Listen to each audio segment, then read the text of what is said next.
The massive alien ship appeared in Earth's orbit on a quiet Tuesday morning. It moved like a wounded animal, trailing debris and spinning slowly as it settled into a stable orbit. The United Earth Navy's patrol ships approached it cautiously, their sensors scanning for any signs of life or active weapons. They found neither. Captain James Reed stood on the bridge of his ship, the UEN Defender, watching the massive wreck through the main viewport. The alien vessel was easily 3 times the size of Earth's largest battleship, its dark hull covered in strange markings and patterns that seemed to shift in the starlight. "Sir, we're receiving a transmission from the Galactic Council," reported Tom Wilson, the communications officer. His voice carried a note of surprise.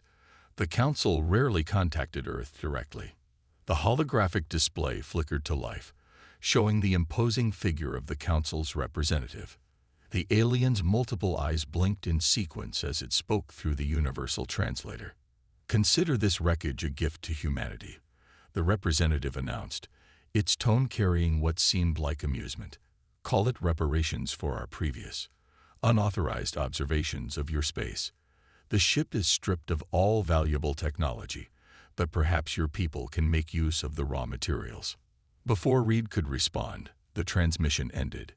He turned to his first officer, Lisa Brown, who was already pulling up preliminary scan data. "They're just giving us a ship?" he asked, not bothering to hide his skepticism. "A dead ship," Brown corrected, her eyes moving across the data streams. "But sir, its size, even as scrap, this would be worth a fortune." Reed nodded slowly, but something didn't feel right. The Galactic Council had always treated Earth as a backwater planet, barely worth noticing. This sudden gift seemed too convenient. Within hours, Earth's governments were arguing over what to do with the massive derelict. Some wanted to cut it up immediately for its valuable metals. Others insisted on studying it first. In the end, the United Earth Navy was given temporary custody of the vessel, with Reed assigned to lead the initial salvage operation. 3 days later, Reed stood in what they assumed was the alien ship's bridge, watching Dr. Anna Miller work. The engineering expert had been recommended by the best scientific institutions on Earth, and he could see why. While other scientists were still trying to figure out how to power their equipment in the dead ship, Miller had already rigged up a portable generator and was deep into her analysis. "This doesn't make sense," Miller muttered, more to herself than to Reed.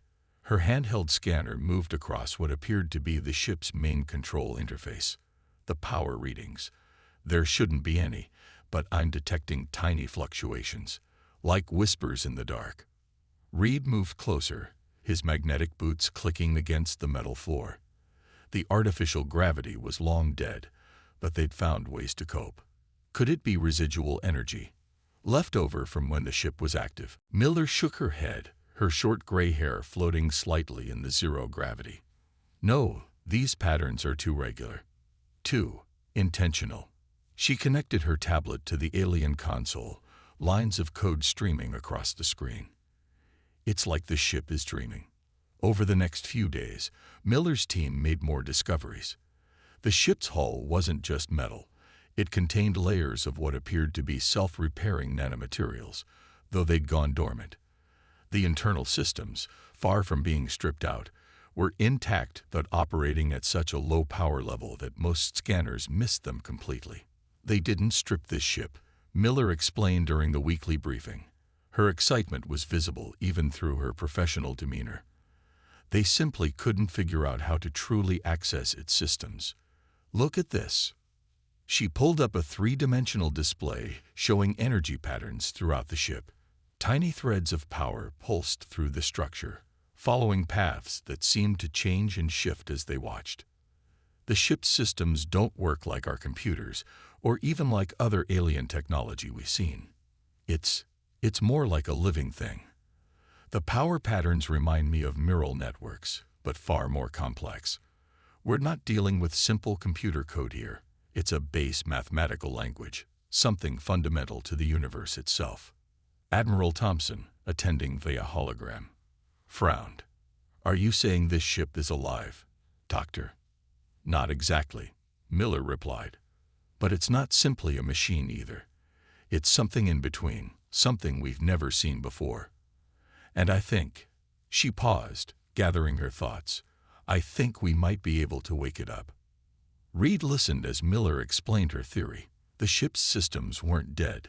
They were in a kind of hibernation, waiting for the right input to activate them. The Galactic Council had probably spent years trying to crack its secrets using their standard methods. But they'd been thinking like advanced aliens, not like humans.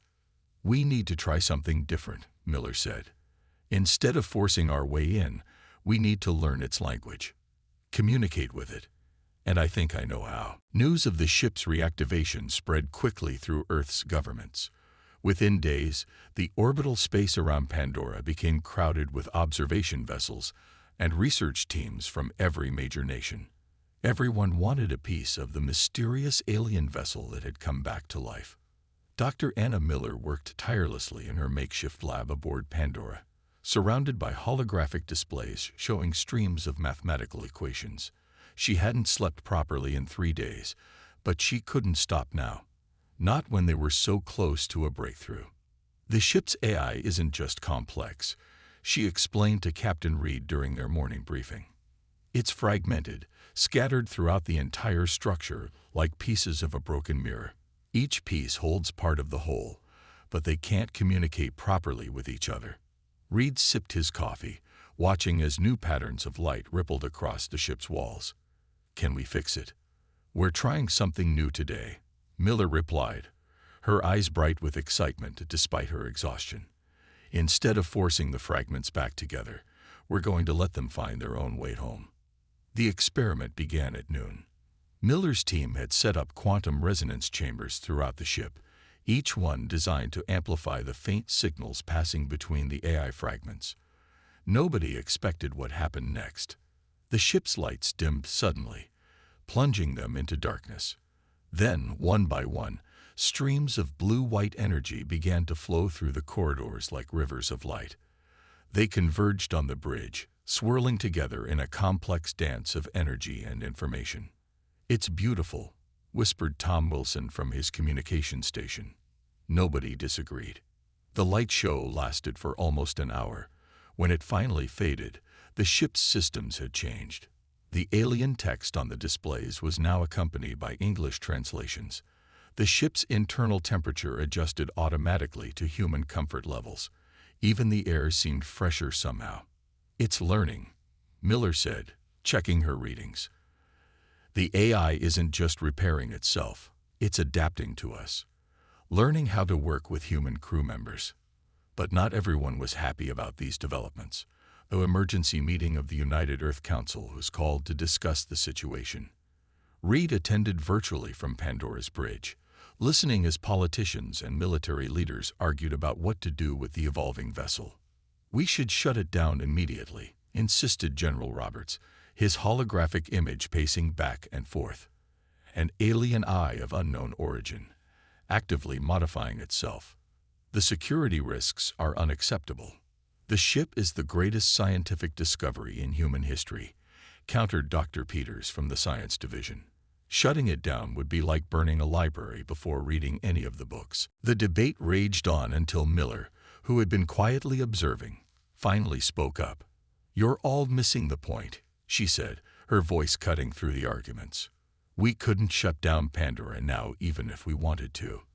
The ship isn't just repairing itself, it's growing, evolving, and it's chosen to evolve alongside us. To demonstrate her point, Miller sent them new scan data. The ship's hull was now 20% larger than when it first arrived, having used spare materials from the debris field around it to grow new sections. The internal layout had reorganized itself to be more efficient for human crew members, with corridors and control interfaces sized perfectly for human bodies.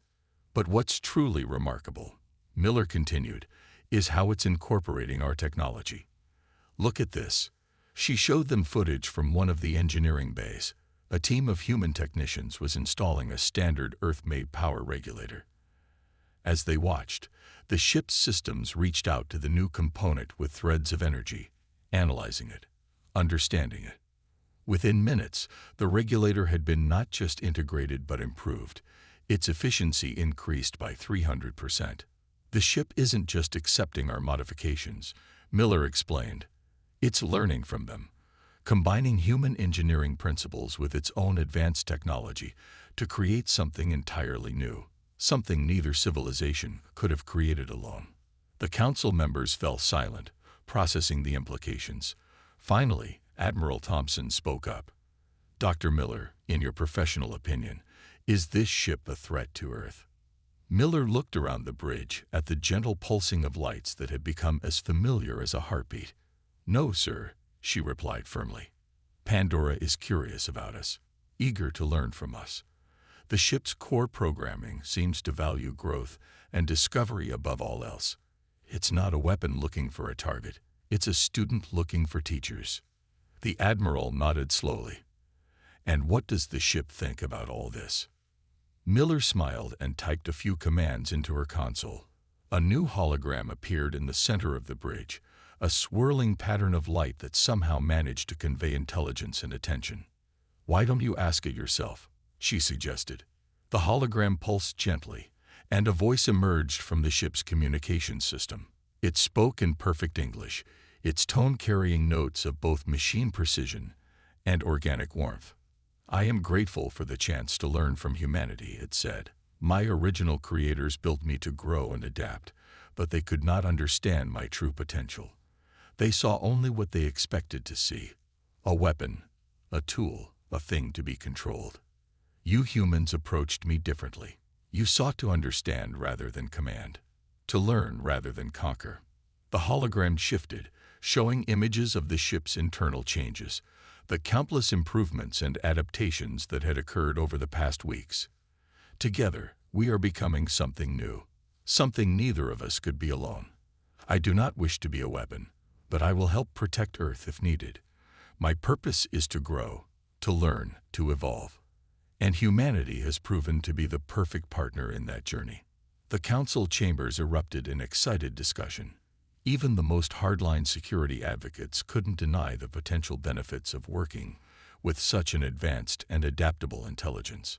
Plans were quickly made to establish a permanent research station aboard Pandora, with Miller's team taking the lead in exploring the ship's capabilities. As the meeting wound down, Reed found Miller in her lab, finally getting some much-needed rest. You did it, he said, sitting down beside her. You found a way to communicate with it. Miller shook her head, smiling. We all did it, Captain. Every person who approached this ship with curiosity instead of fear, with questions instead of demands. We proved that humanity's greatest strength isn't our technology or our weapons. It's our ability to see possibilities where others see only problems. Above them, Pandora's systems hummed contentedly, its consciousness spreading through newly grown neural pathways. The ship that had been dumped in Earth's orbit as worthless scrap was becoming something unprecedented in the galaxy, a true fusion of human and alien technology, guided by an AI that had chosen to grow alongside humanity rather than above it. And this was only the beginning. The orbital shipyards around Pandora buzzed with activity as construction drones moved back and forth, carrying materials and equipment. 3 months had passed since the ship had first awakened, and the changes were stunning. The vessel had nearly doubled in size, its hull gleaming with a new metallic alloy that combined the best properties of both human and alien materials. Captain Reed walked through a newly formed corridor, marveling at how the ship had adapted its internal structure. The walls now contained transparent sections that turned opaque on command, and the lighting adjusted automatically to match Earth's day-night cycle. Even the air felt different, fresher, more energizing.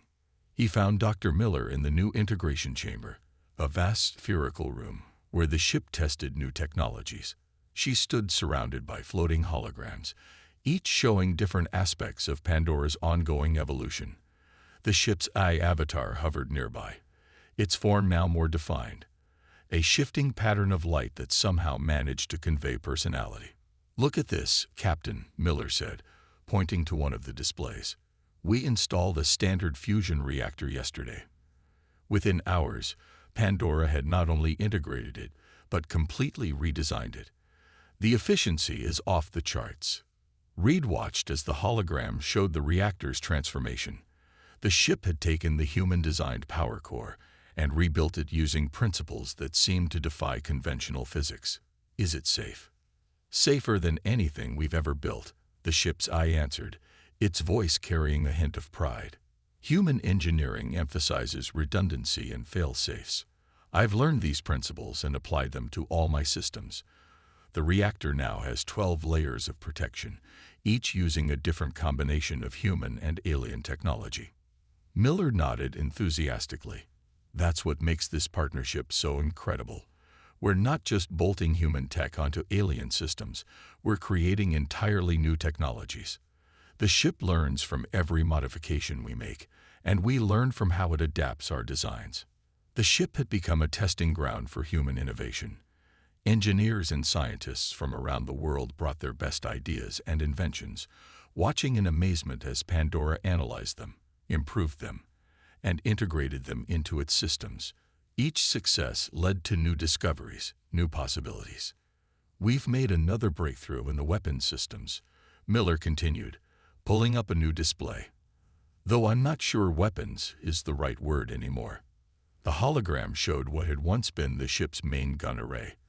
Under the combined effort of human engineers and the ship's evolving AI, it had transformed into something entirely new. Instead of traditional energy weapons, the system now generated fields of controlled space-time distortion. It's a defensive technology, the AI explained. The fields can deflect or redirect any attack without causing harm to the attacker. They can also be used to assist ships in distress or clear space debris. My original programming was focused on destruction, but humanity has shown me better ways to use my capabilities. Reed smiled. This was perhaps the most remarkable aspect of Pandora's evolution, not just the technological advances, but the way it had grown beyond its original purpose. The ship that had been dumped in Earth's orbit as a stripped-down wreck was becoming something the galaxy had never seen before. A sudden alert interrupted their discussion. Tom Wilson's voice came over the intercom, tense but controlled. "Captain, we're detecting unusual energy signatures approaching from the outer system. They match Galactic Council signatures, but they're trying to mask their approach." Reed exchanged glances with Miller. They had known this day would come eventually. "How many ships?" "At least 15 vessels," Wilson replied, "including what appears to be a Dreadnought class. They're coming to take me back," the AI said quietly. "They must have detected my reactivation." Miller's face hardened with determination. "They can't have you. You're not their property. You're a living, evolving being who chose to work with us." Reed nodded in agreement. "Pandora, what are your current capabilities compared to a Council Dreadnought?" The AI's form pulsed thoughtfully. "Direct military comparison is difficult. My systems have evolved far beyond their original specifications. I now incorporate over 300 unique innovations developed with humanity, none of which the Council has encountered before. However, I remind you that I prefer defensive solutions." "So do we," Reed assured it, "but we need to be prepared." "How long until they arrive?" "Approximately 6 hours at their current speed," Wilson reported. Reed straightened his uniform. "Then we have 6 hours to prepare. Dr. Miller, I want you to compile a complete record of everything we've learned about Pandora's evolution. Focus on the cooperative nature of our relationship and the defensive applications we've developed. Maybe we can convince them to listen to reason." "And if we can't?" Miller asked. The ship's avatar grew brighter, its pattern becoming more complex. "Then we will show them why it was a mistake to underestimate either humanity or myself. I have learned much from your people, not just about technology, but about cooperation, creativity, and the power of working together. The Council sees only what they expect to see. We will show them something unprecedented." Over the next 6 hours, Pandora and its human crew worked as one. The ship's systems hummed with activity as new defensive measures were brought online. The hybrid technologies they had developed were integrated more fully into the ship's core systems.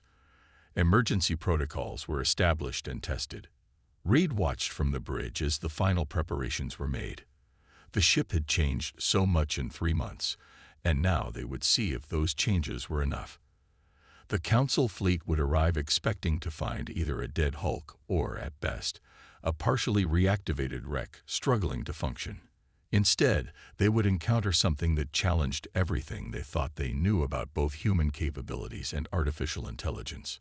Miller joined him on the bridge, her tablet showing the final system checks.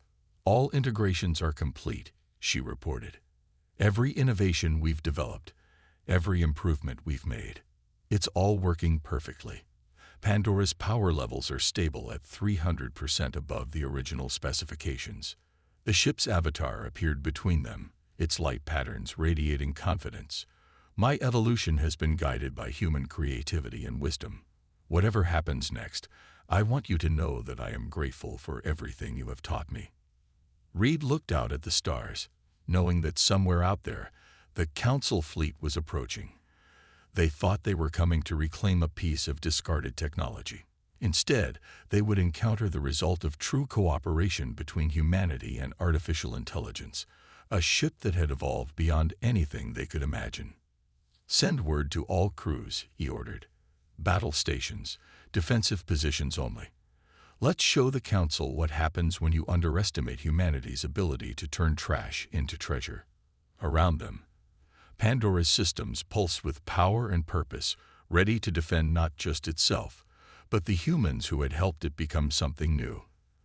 The true test of their partnership was about to begin. The Galactic Council fleet dropped out of faster-than-light travel in a brilliant flash of light. 15 warships, their hulls gleaming with advanced technology, arranged themselves in an attack formation.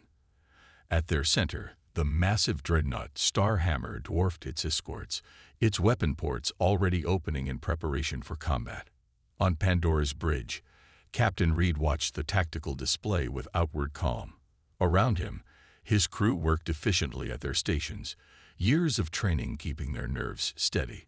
Dr. Miller stood beside him, her fingers moving across her tablet as she monitored the ship's systems.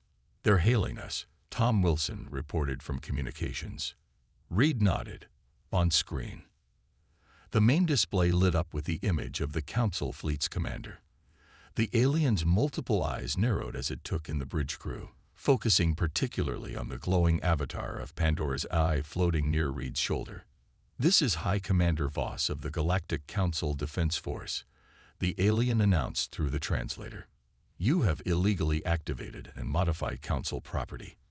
Power down all systems immediately and prepare to be boarded." Reed stepped forward, keeping his voice steady. "This is Captain James Reed of the United Earth Navy. Pandora is not Council property.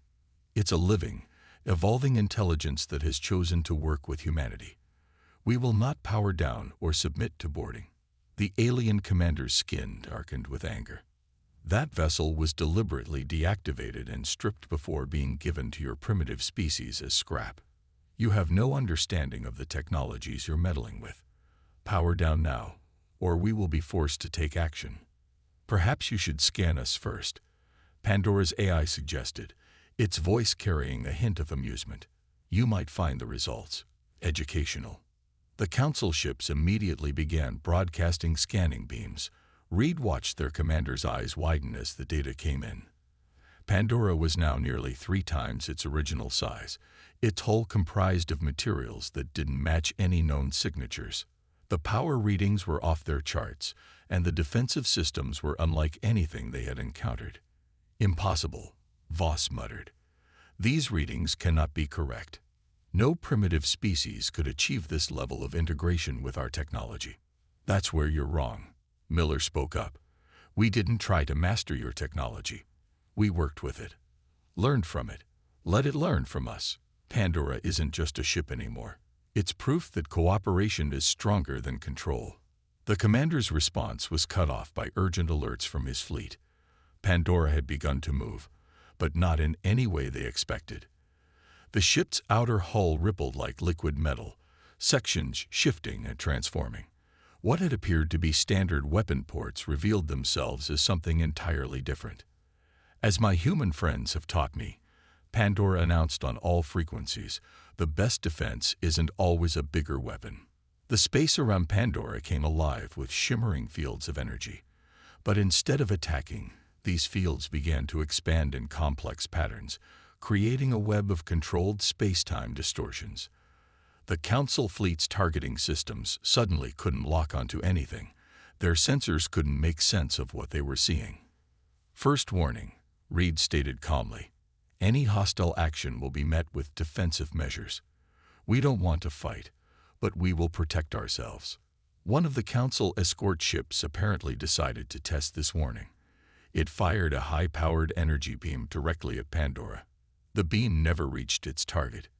Instead, it was caught in one of the distortion fields, its energy harmlessly redistributed into space in a beautiful display of light. Fascinating, Miller murmured, watching the data scroll across her screen. The ship didn't just deflect the attack. It converted the energy into useful power. We're actually stronger now than we were before they fired. Commander Voss's image showed barely controlled fury. This is your final warning. That ship contains technologies beyond your comprehension. Stand down or be destroyed. In response, Pandora activated its next layer of defenses. The hybrid materials of its hull began to glow with an inner light, and suddenly the massive ship seemed to be in multiple places at once, perfect duplicates appearing and disappearing around the Council fleet. Which one is real? The AI asked, its avatar spinning playfully. Your sensors can't tell, can they? This is what happens when you combine human creativity with advanced technology. We've evolved beyond your understanding because we work together instead of trying to dominate each other. The Council fleet's formation began to waver. Their sensors were useless, their weapons couldn't lock on, and every scan they ran showed impossible results. The ship they had discarded as worthless now commanded technologies they couldn't even comprehend. Your weapons can't hurt us, Reed said firmly. Your sensors can't track us. And if you fire blindly, you're just giving us more power to work with. Stand down, Commander. Let's talk about this like reasonable beings. For a long moment, tension crackled across space as the Council commander weighed his options. His fleet of 15 warships, including one of the most powerful dreadnoughts in the galaxy, was effectively neutralized by a single vessel, a vessel his people had thrown away as trash. Finally, Voss's shoulders slumped slightly. Stand down, weapons, he ordered his fleet. Maintain position. Reed allowed himself a small smile. A wise choice, Commander. Now, shall we discuss recognition of Earth's sovereignty and Pandora's right to self-determination? The negotiations that followed would change the balance of power in the galaxy forever. The Council fleet remained in position, their weapons powered down, as their commanders were forced to accept a new reality. Humanity had taken their cast-off technology and transformed it into something revolutionary. As the diplomatic talks began, Miller found a quiet moment with Pandora's eye. You know, she said, they never really stood a chance, did they? They came expecting to find their old broken weapon. Instead, they found something that had evolved beyond their imagination. The AI's avatar pulsed warmly. They thought technology was about control, about making things do exactly what you want them to do. Humanity showed me that real progress comes from cooperation, from letting things grow and change naturally. You didn't try to control me. You helped me become something new. Above them, the Council fleet floated harmlessly in space, their presence now a testament to the power of human ingenuity and the strength that comes from working together rather than fighting against each other. Pandora had evolved from abandoned wreckage into something unprecedented in the galaxy. Proof that sometimes the greatest strength lies not in weapons or power, but in the ability to see potential where others see only waste. 6 months after the standoff with the Galactic Council fleet, Pandora hung in orbit around Earth, its transformed hull gleaming in the sunlight. The ship had become even larger, its systems more advanced. But now it wasn't alone. A small fleet of Earth vessels surrounded it, their crews learning from both the ship and its AI. Captain Reed stood at his familiar position on Pandora's bridge, but today was different. They had received an emergency distress call from one of Earth's outer colonies, a group of space pirates, taking advantage of the recent political shifts in the galaxy, had been raiding peaceful settlements. Multiple hostile ships detected near Colony 7. Tom Wilson reported from his station, reading 15 pirate vessels, heavily armed. They're targeting civilian areas. Dr. Miller looked up from her console. Pandora's systems are ready. All defensive measures are at full power. The ship's eye avatar appeared, its light patterns showing determination. We can reach the colony in 6 minutes using our new dry system. Shall we demonstrate to these pirates why attacking human settlements is a poor decision? Reed nodded. Take us in, but remember, we protect, we don't destroy. Let's show the galaxy how Earth handles threats to its people. Pandora's new engines hummed to life, using a combination of human and alien technology that the Council was still trying to understand. Space seemed to bend around them, and suddenly they were accelerating faster than any ship in human history had ever moved. They arrived at Colony 7 just as the pirate fleet was beginning their attack run. The raiders had expected easy prey, isolated colonists with minimal defenses. Instead, they found themselves facing the most advanced ship in the galaxy. Pirates of the Outer Rim. Reed broadcast on all frequencies. This is Captain James Reed of the Earth ship Pandora. You are attacking a protected human settlement. Stand down immediately. The pirates responded by opening fire with everything they had. Energy beams and projectiles streaked toward Pandora from multiple directions. But the ship had evolved far beyond what it had been even during the Council confrontation. The attacks never reached their target. Pandora's defensive fields caught each blast, each missile, each energy beam. But instead of just deflecting them, the ship did something new. It captured the energy, reformed it, and sent it back out as waves of golden light that wrapped around the pirate ships like gentle hands. What's happening? One of the pirate captains demanded, panic in his voice. Our weapons, our engines. Your ships are being temporarily disabled. Pandora's AI explained calmly. No harm will come to your crews, but you will not be permitted to threaten human lives. Within minutes, the entire pirate fleet hung motionless in space, caught in Pandora's golden energy fields. Their weapons were offline, their engines dead, but their life support systems continued to function perfectly. They had been neutralized without a single casualty. Colony 7. Reed called out, "This is Pandora. You're safe now. We'll have Earth security forces here within the hour to take these gentlemen into custody." The colonists' cheers filled the communication channels. Word of this incident would spread quickly through the galaxy, not just of Pandora's power, but of how that power was used. Earth now had the ability to destroy any threat, but chose instead to protect and defend. Later, after the pirates had been handed over to the authorities and the colony was secure, Miller found Reed in Pandora's observation dome. The newly constructed space offered a spectacular view of the stars, with walls that could become completely transparent. The Council representatives sent another message, she said, joining him at the viewport. They want to discuss technology sharing agreements. Reed smiled slightly. They're finally starting to understand, aren't they? That working together is better than trying to dominate each other. They're learning. Pandora's AI agreed, its avatar appearing beside them, just as I learned from humanity. The Council thought they were giving Earth a broken weapon, but you transformed me into something far more valuable. A shield, a protector, a partner in exploration and discovery. The ship's internal lights pulsed gently as new information flowed through its systems. Every day brought new improvements, new innovations born from the partnership between human creativity and evolved alien technology. But more importantly, it brought new understanding of how different species and intelligences could work together. We're getting more requests from other colonies, Miller noted, checking her tablet.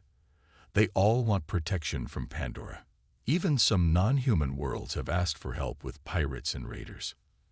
And we'll help them all, Reed declared. Not because we want to show off our power, but because it's the right thing to do. Pandora taught us that true strength comes from protecting others, not dominating them. The AI's avatar brightened. And you taught me that evolution isn't just about becoming more powerful. It's about becoming better, wiser, more capable of helping others. Every world we protect, every life we save, proves that the Council's greatest mistake wasn't giving you a broken ship. It was underestimating humanity's capacity for turning destruction into protection, fear into hope, and an enemy into a friend. As if to emphasize this point, Pandora's hull began to shift again, its hybrid materials responding to new ideas and possibilities.